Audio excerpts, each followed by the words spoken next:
पंजाब हुकूमत ने सूबा भर में 3 दिन के लिए दफ़ा 144 नाफिज कर दी। पंजाब में हर किस्म के एहतजाज, जल्द से जुलूस, रैलियों, धरनों पर पाबंदी आयद। तर्जुमान महकमा दाखिला पंजाब के मुताबिक पाबंदी का इतलाक कल से 25 नवंबर तक होगा।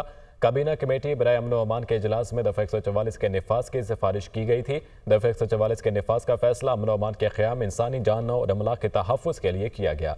सिक्योरिटी खतरात के पेश नज़र कोई भी अवामी जुलूस दहशत गर्दों के लिए सॉफ्ट टारगेट हो सकता है। शरपसंद अनासर अवामी इज्तिमा की आड़ में रियासत मुखालिफ सरगर्मियों से अपने मज़मूम मकासद हासिल कर सकते हैं।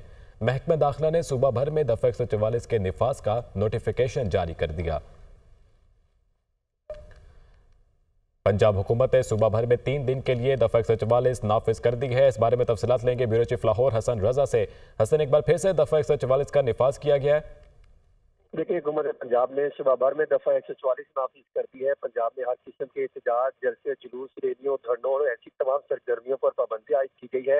हुकूमत पंजाब ने सूबा भर में 3 दिन के लिए दफ़ा 144 नाफिज की है। पाबंदी का इतलाक हफ्ता 23 नवंबर से सोमवार 25 नवंबर तक होगा। काबीना कमेटी बराए अमन व अमान के 18वें इजलास में दफ़ा 144 के नफाज की सिफारिश की गई थी और दफ़ा 144 के नफाज का फैसला अमन व अमान के क़याम, इंसानी जानों और इमलाक के तहफ़्फ़ुज़ के लिए किया गया है। महकमा दाखिला पंजाब ने वाज़ेह किया है कि सिक्योरिटी खतरात के पेश नज़र कोई भी अवामी जुलूस दहशत गर्दों के लिए सॉफ्ट कॉर्नर हो सकता है, सॉफ्ट टारगेट हो सकता है। शरपसंद अनासर अवामी इज्तिमा की आड़ में रियासत मुखालिफ सरगर्मियों से अपने मज़मूम मकासद हासिल कर सकते हैं।